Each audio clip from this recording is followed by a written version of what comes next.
That's when you realize this game is a work of genius.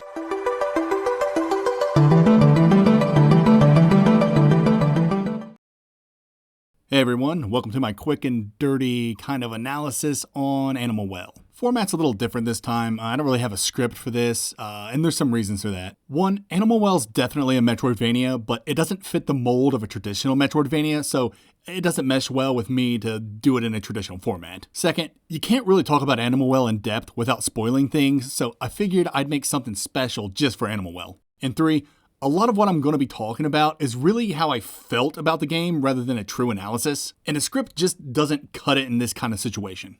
Additionally, there's still so much being discovered about the game even as I make this vid, so anything I made right now would be incomplete, I'm pretty sure. And so what is the objective of this video? Well, I just wanted to make an everyman video, the perspective of a guy who actually dropped $25 for this game. I'm not a reviewer who reaches out to publishers and gets games for free because, personally, I don't trust sponsored reviews because they're more likely to be biased. My reviews and my analyses, I have skin in the game. This is my dough we're dealing with, and so you're going to get my unfiltered, unbiased opinion on the game I'm discussing. But I typically keep things fair. I'm not one to just flame games. Also, there's been some confusion about whether the game's good or not because the Donkey fan base is leaving goofy reviews, saying things like it's like a combination of Halo 2 plus Halo 3. I don't know. I'm not a huge Donkey fan. I like him. I've watched some of his stuff. I don't understand a lot of the fan base, and that's perfectly fine. So anyways, I was looking through some forums, and there are some people that are genuinely hesitant to check out Animal Well because of these goofy reviews.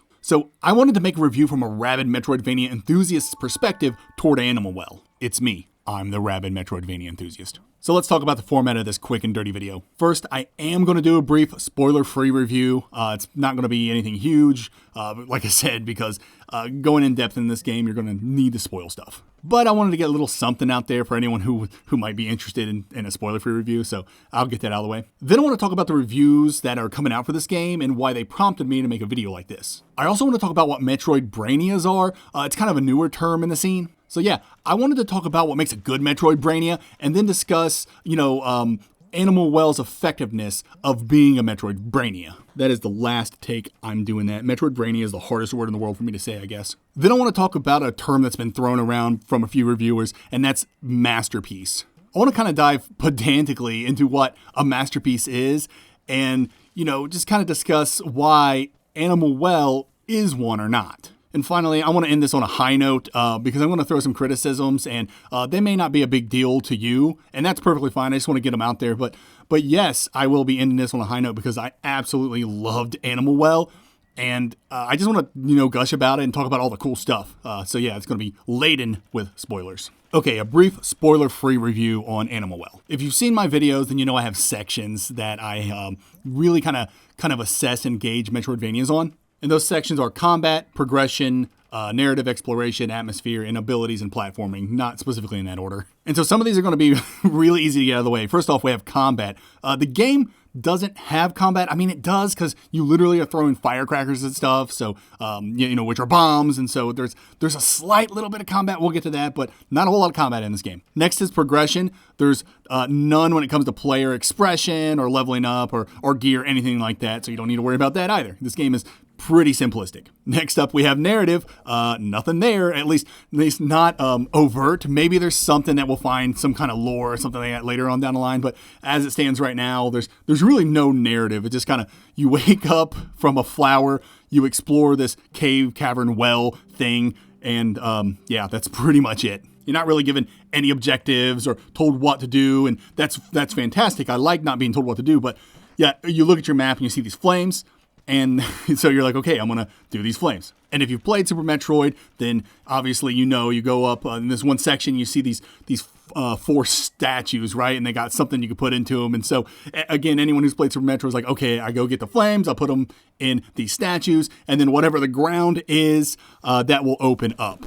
And I guess that's kind of spoilers, but again, if you've played a Metroidvania, you've played Super Metroid, on the Super Nintendo, then you obviously would know that's exactly what happens. And guess what? That's what happens in this game. Okay, now let's get into the juicy stuff. Exploration. Exploration in this game is king because this game is a secret about secrets, man. It's what it's all about. And so you're exploring this place. It is, I've heard an open well game, I guess is the joke. But yeah, it's very non-linear. You can go anywhere that you want. There's not a whole lot barring you at first. Like, you could probably, I've only played through the game once, unfortunately. I want to play through it some more. But I guarantee you can go to any one of these objectives and complete, and when I say objectives, I mean the flames on the map. You can go to any one of these flames and collect them without needing other items from other areas.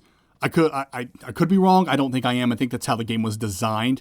I'll have to test that, but it seems that is the case. So the exploration in this game, very open-ended. And then secrets, yeah, secrets are everywhere. And the game's map is really good at like giving you hints. There were so many times I had been to a room and there's just a little section, I'm talking like a sliver of like darkened area that I didn't explore in that room. And then when I returned to it, lo and behold, it's a secret. And so this game, it does a really good job of pushing players to find these kind of base secrets, right? And when I say base secrets, I'm talking like there's layers to this game. And if you looked at any of the promotional content from, Big Mode or from Billy Basso himself, you'll probably have heard him say, oh yeah, there's layers to this game, right? And we'll get to the layers in a little bit. But yeah, gosh, the exploration in this game is so good. You will be surprised by so many things. And I'll get that into the spoilers section, which is coming up. But like so much is going to surprise you and you're just going to be in awe. And then let's just go to the atmosphere now. This game's atmosphere is elite. It is top tier. It is just dripping with just atmospheric, just brilliance. I had such a blast exploring this well, this cave, whatever, because it felt so good. And one of the things I look for in a Metroidvania is biome diversity. This game, I would say it doesn't have a lot of diversity in its biomes, although if you look at the map, they are kind of color-coded in the map. But there's a lot of areas that are very similar to a lot of other areas in the game. There are subtle and slight differences. I'm not saying that the biomes aren't diverse. They're just kind of samey, and I think it works for this game because you need that kind of cohesion. And I don't know, like I said, it works, and I love how it feels, and I loved exploring. The entire time I felt like I was discovering stuff that I either shouldn't be discovering or stuff that's freaking me out. And this isn't a scary game. I think like when it was first being developed, it was supposed to be like a survivor horror game. But I guess Billy, the developer, he started, messing around some things and turned it into something else. But that doesn't mean there isn't remnants of the freakiness and the spookiness that he put in the original build of the game. And I'll talk about some of that stuff. But yeah, there was this, as you play this game, there is this kind of like almost tangible feeling of just creepiness going on as you're playing. Not that the game is particularly threatening all the time, but there's just something ominous about it, like the entire time that you're exploring, and it's such a great feeling. That's what you want in your Metroidvania. I mean, in a Metroidvania that takes place underground or something like that.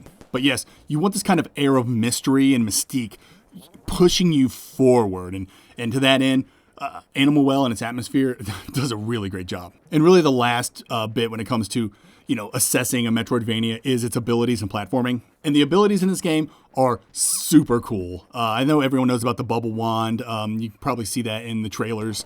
And that thing is just so cool. It's just, you shoot out a bubble, you jump on, and then you shoot another bubble, and you can like stack them sort of, and you can just infinitely jump on these bubbles.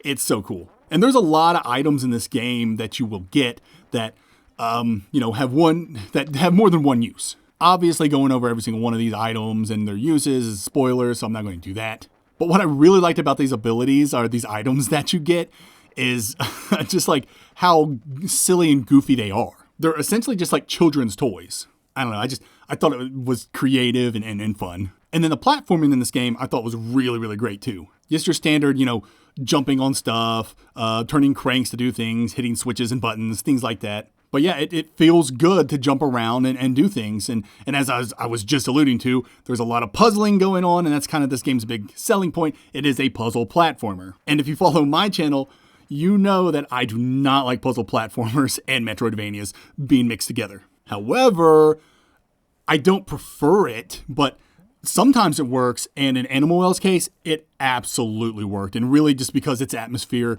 was so good and its exploration was just fantastic. So I didn't mind the puzzle platforming. And I guess that's it for the brief review. Like, I just kind of shotgunned some things. But yeah, it's a great game.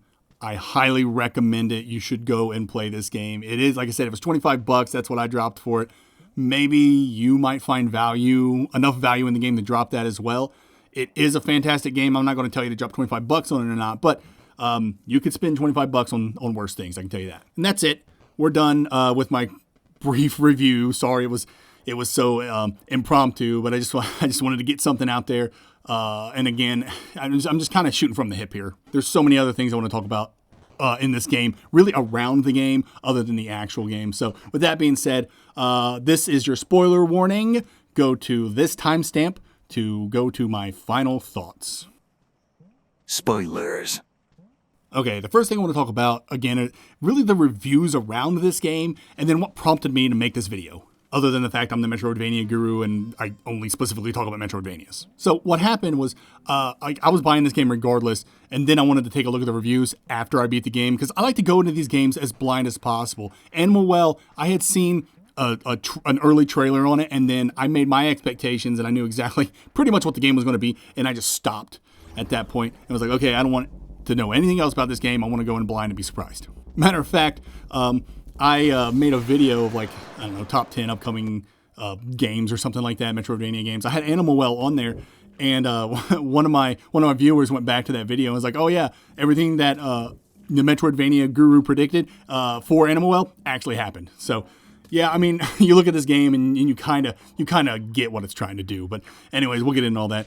I want to talk about the reviews now. So I beat the game. I'm taking a look at reviews, and all these reviews are just absolutely glowing. I'm talking just gushing about the, kind of like, I was kind of gushing about the game, but I will get in my criticisms on it. Anyway, yeah, they're just gushing about this game, talking about how great it is, genuinely calling it a masterpiece and giving it 10 out of 10s. Would I say the game's a 10 out of 10? I don't know, maybe. It does so many things so well, but then it does some things that it doesn't do so well. Anyway, there's no doubt that Animal Well is incredibly well made, both as a video game and a Metroidvania. So if you want to say the game's a 10 out of 10, I think that argument holds water. But as a masterpiece, that's what I want to get into. I warned you I was going to get a little pedantic here, so here's me making good on that threat. So what is a masterpiece? So it can be an artist's greatest work or something done with exceptional skill and artistry. To that end, I absolutely give it to Animal Well, because it really is so well made and it's just absolutely fantastic. However, the element I want to talk about is when it comes to masterpieces as a work that is so original that it overwhelms us with its power. And this is just one of many definitions I found on masterpiece. This is from the Lasker Foundation. Got a little highlighted right there for you. And so I do want to kind of hammer in on Animal Well's originality. And the reason for that is because as I'm listening to reviews from people, a lot of them will tell you this is like such an original game. It's so original, all this stuff, whatever. And quite honestly, I don't think Animal Well does anything solely original. And thus, I was not overwhelmed with its power. And so now I just want to kind of take a look at some of the things that the game was sold on and its mechanics that people are saying are like original. And I want to really, I guess, kind of debunk or really show you that this, not only has this been done, it's been done in the Metroidvania space before. And I know this may seem silly, but I am the Metroidvania guru and I do analyze stuff. And so I really want to, I want credit where credit's due. And I get Animal Well's new. It's got, the backing of a huge YouTuber. And so a lot of eyes are on it. And so a lot of these people, they may not have actually played these other Metroidvanias or these other games, and they just don't know that this stuff's been done before, and so they're attributing it to Animal Well. And so really, I'm just setting the record straight. This has nothing to do with Animal Well or Big Mode or Billy Basso. What they've created is fantastic. This is more of just for everyone's edification, for these reviewers' edifications. If you're going to say something's original, you got to back it up. And even the examples I'm going to show you, you may have examples of that not being truly original and it started somewhere else. And that's fine. It just kind of reinforces my case that Animal Well isn't necessarily doing anything original. But anyway, let's get into it. And again, I'm kind of going off the top of my head here, so forgive me for my sporadic nature here. I'm trying my best. But I think the first thing I want to talk about when it comes to a mechanic or something that Animal Well does that's not wholly original, that's going to be the layered gameplay. Layered gameplay is very much a hallmark of a Metroidvania, and we'll get to Metroidvanias after I get through these mechanics. But yeah, layered gameplay is nothing new. And if I'm really going to be honest with you, not only is its layered gameplay not original, I don't think it does it very well or the best either. Now, a quick disclaimer before anyone starts flaming me.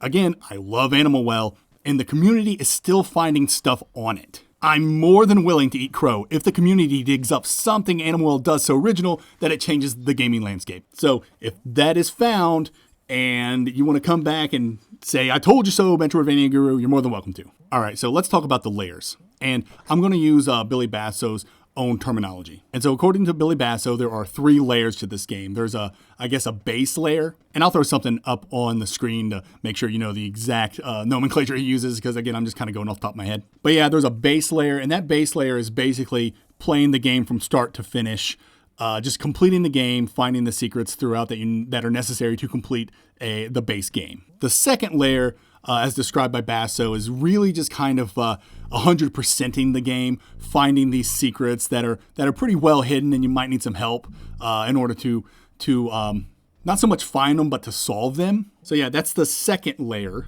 And then the third layer is really where we get to, I would imagine, where the Metroidvania stuff is, and that's going to be secrets in the game that don't present themselves as secrets. And as advertised by Billy Basso, the developer, he's saying that there may be some secrets in this game that's going to take years for the community to solve, which sounds awesome and is exactly why I made the disclaimer that I will eat crow if they find something that blows my mind. And so let's think about that just for a second. Layered gameplay like that. Can you think of any other games that already utilize this? Your mind's probably thinking of other Metroidvanias, and that's going to be like, Tunic and Outer Wilds and stuff like that. Sorry, I want to keep the examples light because I don't want to spoil too much. And so these games have multiple layers, and there's these really cool revelations in those games that ascend players to a different plane of understanding. As of right now, Animal Well does not have anything like that. It has secret upon secret upon secret, and it'll have you, looking at your surroundings and the environment and the background to discover stuff and things of that nature. But really, there's nothing in the game that actually blows your mind or gives you this revelation. And the reason that is because there's no narrative to Animal Well. All the secrets that you're going to find in that game are for secret's sake, and that maybe all anyone needs, and I was cool with it, don't get me wrong, I really was. But if you want to be like a great Metroidvania, you want to be up there with the greats, which I think Tunic is probably the best Metroidvania of all time. But if you want to be as great as Tunic, whatever your mind-melting kind of meta fourth wall breaking thing is, it needs to mesh with a narrative. And this is really, in my opinion, Animal Well's biggest kind of issue. And that probably doesn't surprise any of my longtime viewers, because it's true. I put a lot of gravity in a work's narrative, a video game's narrative. And so without that twist, I think Animal Well is leaving just so much on the table. Okay, so what even is a Metroidvania? It's tough to explain, and here's a quote I got. I don't remember where I got it. I'm just going to throw it out there. But really, a Metroidvania, it gates progress until you have the right key for the right door, just like any other Metroidvania, yeah? But when it comes to Metroidvanias, the key is never a tangible thing. The key is knowledge. And so the exciting part about, playing a Metroidvania and figuring out what to do comes from the fact that you could have done this the entire time, but you lacked the knowledge of knowing how to do it. And typically, that knowledge comes with a revelation in the narrative or whatever, right? Let's talk about Tunic for a second. The big thing in that game is that you're looking for the Holy Cross. And most likely, you believe it to be a physical object within the game. But it turns out the Holy Cross is the D-pad. And you've had the D-pad the entire time. And so now you're doing like a scavenger hunt. You're running around all over the place and you're using the D-pad to open up things for the Golden Path. It is so cool. And that's why I'm going to say that Animal Well is not a very good Metroidvania. And maybe it's trying not to be. but it sure does have the tenets of a game that's trying to be a Metroidvania. And so the biggest issue with Animal Well is there's no like real knowledge that if I had this knowledge when I start playing the game, I can unlock so much. Now, of course, people can argue, no, if you have the knowledge of where all the eggs are, blah, blah, blah. But again, we're not talking about like physical things. I don't know. Maybe I'm not articulating it the best. I guess what I'm saying is really that just Animal Well, when it comes to being a Metroidvania, it doesn't really have any like aha moments. Like, yeah, you'll get some items like the remote that lets you control that snake or the UV light that lets you like see stuff on the walls and whatnot. But that's not knowledge. These are like actual items you have to find and then use. And it's cool, don't get me wrong, but it's just not what I'm looking for in a Metroidvania. Another big thing that Animal Well doesn't do well when it comes to the Metroidvania side of things is it's just overall lack of like a narrative. For instance, Tunic, yeah, you're playing through Tunic and everything's building onto each other. And that's what makes that game feel so epic and so awesome, because every time you get that piece of knowledge that you need, that you've already had, but now that you know, it builds upon the lore and narrative within the game. And because it keeps building and making things just feel that much more special, it feels just fantastic. Animal Well doesn't do that, at least not that I know of. Again, I will eat crow if people figure some things out that I'm missing. But just at this point, because there's no narrative, you're just finding secrets for secret's sake. And I think I've already said this. Yeah, some people are cool with that. Me, I just want a little bit something else. Next, let's talk about some other mechanics that are, I don't know, they're saying that it's original and great that Animal Well is doing it, but like you can see it in other Metroidvanias. So just, again, trying to give credit where credit's due. The first one's like no combat. Everyone's talking about how there's no combat in Animal Well, which I would argue there is. You throw freaking firecrackers at a kangaroo. So yeah, that is some combat. It's not like the game isn't focused on it and it's not violent by any stretch of the imagination, but there is some combat in the game. If you want to play a Metroidvania with zero combat, you need only to look at Sheepo. And to a lesser extent, you can take a look at Yoku's Island Express. I mean, you are kind of fighting bugs or insects in some areas, but largely that game doesn't really have a whole lot of combat either. And then in Alwa's Legacy, there's a pacifist mode.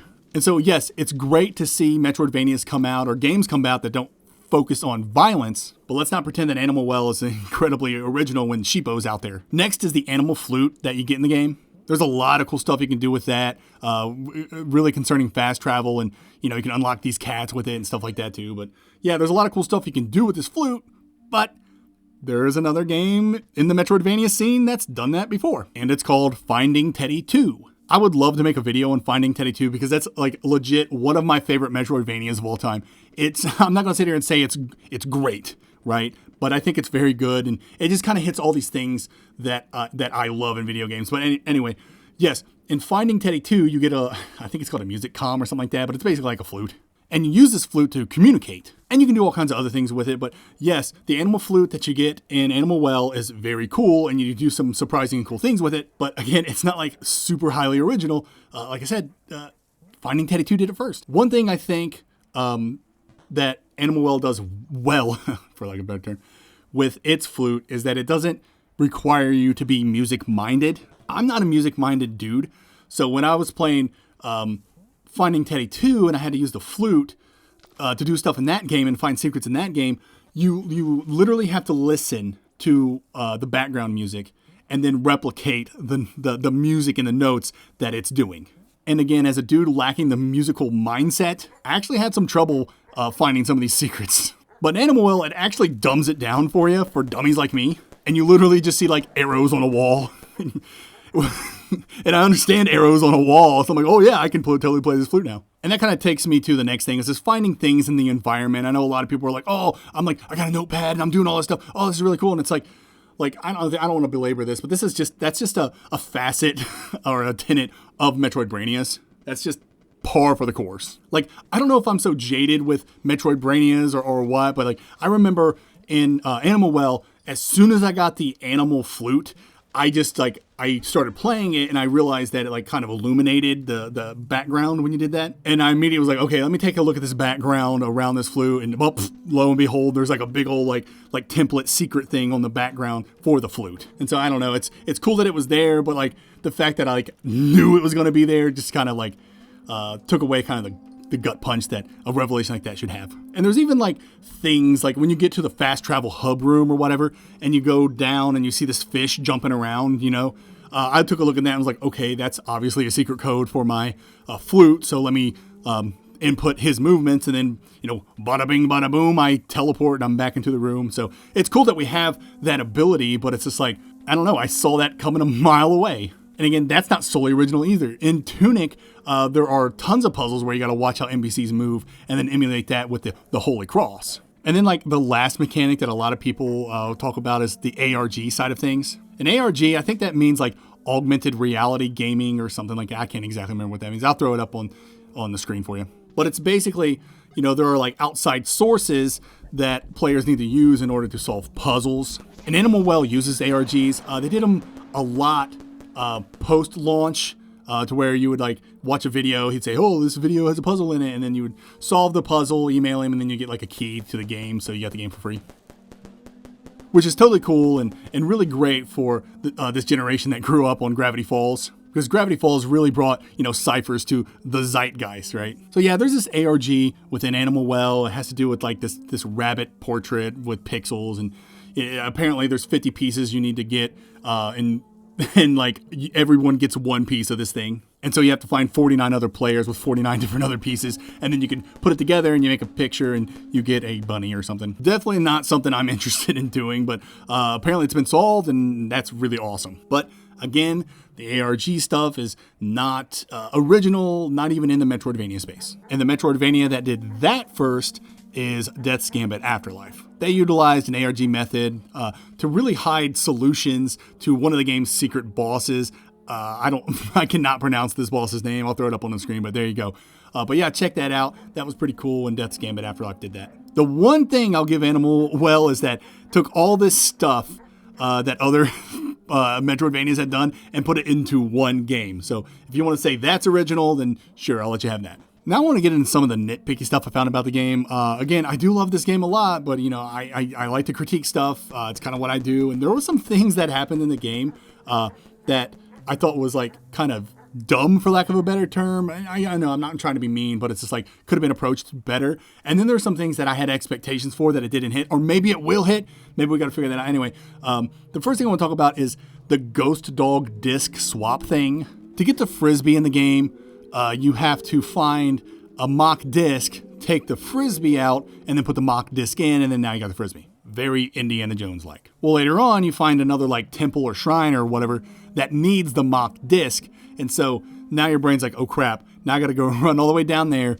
grab the mock disc, and then run it all the way back up here and put it in there, and this dog is going to chase me the entire time. Now, I guarantee there are some sequence break stuff that people are going to find out where you can just take the mock disc and just put it into the temple that needs the mock disc, and then you come down and get the disc later and not have to worry about that stupid ghost dog at all. But sequence breaks notwithstanding, the logic behind this particular part, it kind of upset me. I'm like, this is dumb. I mean, think about it. This game is all about puzzles and solutions and doing things out of the box, right? And so it's real easy to grab that disc and then run all the way up, getting chased by the ghost dog, to put this disc in the temple where it needs to go, the shrine where it needs to go. But if this game was true to its nature, all I'd really have to do is take the mock disc and then put my real disc in place. That would stop the dog, and then I could run all the way up to the mock disc, put the disc in, and then come back down and get my real disc. And this would work because logic dictates as long as one disc is in one of these places, that dog doesn't appear. So yeah, I thought the logic on that was kind of dumb. It was a great sequence. I absolutely loved it, but I just didn't think they approached it well because it really was kind of the antithesis to the game. Like, we want, solutions, and we want you to think outside the box. However, here, we're not going to give that to you. Again, sequence breaking notwithstanding. So I think an easy solution to that is, one, let us use the real disc and not have to deal with the dog at all. Or two, when I take the mock disc out of the first shrine, it crumbles and I can't put anything there. I don't know, again, being kind of nitpicky, but there you go. That's kind of what I do. My next nitpick is the chameleon boss. And this is completely subjective, but I hated that chameleon boss. I hate any boss that requires me to wait. And so this chameleon boss would shoot out its tongue, and you would have to wait for it to shoot out its tongue. And after it shot it out like 3 times, then it would shoot blood out of its eyes, because apparently that's the thing chameleons do. And the whole time you're kind of beholden to these stupid hedgehogs or whatever that are like walking on this platform. And the solution. You're like, okay, I gotta have the chameleon eat these hedgehogs, right? But then you still have to wait for all these things to align. And you can manipulate stuff by hitting the hedgehogs with a frisbee and making it stop for a little bit. I get it, but it's just, I just hate boss fights like that. Again, it's subjective, it's just me. But I don't think there's a soul alive who got into that boss arena and started fighting the chameleon and didn't know exactly what they needed to do. It was kind of, I don't know, boring. And the last nitpicky thing I have here is the game. There's a pencil in the game. You unlock it by, I think, getting 16 eggs or something like that. I can't remember, because there's that egg room, right? And the more eggs you find, these doors will open up. And one of the things you get, and I think it's a 16 egg, is you get a pencil, and the pencil lets you write onto the map directly, and then you can erase stuff as well if you mess up with the pencil. As of right now, as of publishing this video, there's nothing really interesting or cool you can do with that pencil. When I got the pencil, I was like, okay, what if I like trace on the map like a wall, and then I erase it, and it also erases the wall in the game. And so I started doing crazy stuff like that. Obviously it didn't work, or else I'd be saying something different. But yeah, that pencil I think is a missed opportunity. But that's just me and my expectations. This is like not like a legit critique. I just thought, man, how cool would that be, right? But yeah, anyway, let's wrap some things up. Okay, I'm just going to do a really quick kind of summation of everything that I've said, and then we're going to move into all the high notes about this game. Animal Well is so very good, and it is a real treat for Metroidvania fans. It comes highly recommended for me. My critiques for this video, again, are mostly more leveled toward its reviewers. I get the game's new, and we're all hyped for it, but we also have to stay grounded. As of this video's publishing, there's really not an original bone in Animal Well's body, as a lot of what it's doing has been done in other Metroidvanias. And it doesn't excite like Metroidvania should, because without a narrative, there's hardly any impactful oomphs to its revelations. You will get dopamine hits through discovering secrets and solving puzzles, no doubt. But when it comes to the meta side of things, Animal Well doesn't hit like it should. And you know what? That's okay. Maybe the game doesn't want to be a Metroidvania, despite having all the hallmarks of being one. Whatever the case, it is what it is, and what it is something fantastic. Okay, so let's end this on a high note.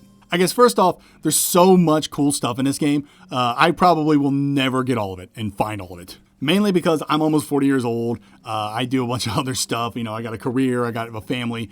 I can't sit here and try to find all this crap and solve all these puzzles. And that's perfectly fine. I'm glad other people are doing it. And I am interested in it. So I'll keep checking back on the wiki or on Reddit for Animal Well and see what people are finding. Next, I just want to commend Billy Basso for creating such a great game. Like, you know, I heard this was like a single dev thing, and he did it all by himself. He created the engine, he did the music, he did the level design.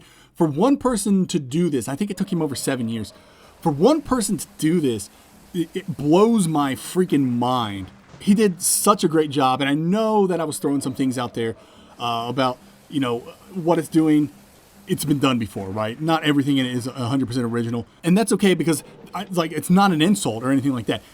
Billy is standing on the shoulders of giants, and he should stand tall, because what he's created is just absolutely phenomenal. And now let's end with all the stuff that I liked, shall we? So the first thing I do have bullet points of just stuff that I was just writing down, like, oh yeah, this is cool, this is awesome, I love this. So let's do that now. First thing I have here is the kangaroo. When I first saw that kangaroo just standing there with its dead eyes, I legit turned around. I was like, no thank you. That thing absolutely freaked me out. And what makes it even cooler is that it will show up randomly at other spots on the map. And I didn't know this, but what happened to me was I was doing the mock disc thing, right? And so I'm trying to find a good path back to where I need to put the mock disc because that stupid ghost dog is chasing me. And so as I'm running, I get to this area where the ghost dog is chasing me, and then I learned that as it hits the other statues of the dogs, that ghost dogs come out of those statues and attack you. And so after I learned that, then I also learned that this is the area where the kangaroo will randomly show up. And so now this room is filled with the ghost dog, the huge ghost dog, a couple other smaller ghost dogs, and now this giant kangaroo trying to kill me. It was just chaotic, and I loved it. Next thing I have here, I just put all the secrets. I don't really know what I want to say about all that. I do love all the secrets in the game. Exploration-wise, finding an area and finding all these eggs and collecting all this stuff. And it was a whole lot of fun. Again, it's like a constant drip feed of dopamine. So a Metroidvania player is gonna freaking love it. The items and abilities are fantastic. Yeah, moving on. I talked about the atmosphere already. The puzzles are cool. I liked the flute. What else? Oh, the openness. So people are going to have varying experiences when it comes to playing Animal Well, and I think how I played it, I had the superior experience. And what I mean by that is that I found the bubble wand first. I was watching some people play this game, and they were finding the bubble wand way later in their playthrough, and that sounds like a travesty to me. Like, I don't know what I would do if I didn't find the bubble wand first. I think the game would have a completely different feel for me. But because I found the bubble wand first, like, I had such a blast with the game because there's so much cool stuff you can do with that bubble wand. And here's the thing about finding the bubble wand first. Billy knew where to put the bubble wand because he knew that Metroidvania players, where do we choose when we have any direction to go? We always go left. And Billy designed things, the cooler things, when you go left. I'm talking like the first junction in the game where you see those statues where you put the flames. You can either go left or right. And Billy, he knew we would go left. And so that's where he put the egg room. That's where he has the bubble wand. And I just got to commend him for that. He did that on purpose. I guarantee it. But yep, as a hardcore Metroidvania fan, I absolutely went left first. I got that bubble wand, and I think it just made the experience in that game so much greater. Let me know in the comments if you didn't get the bubble wand first. What was the experience for you? Like, did the game change once you got the bubble wand? Because I think so. There's no other item in the game that changes things quite like that bubble wand. All right, I'm coming to the end here now. Even though there's so many things I like about this game, I'm trying to. This video is getting pretty long. But the boss of the game, I guess at least the boss of the base game, the first layer, the Manticore, dude.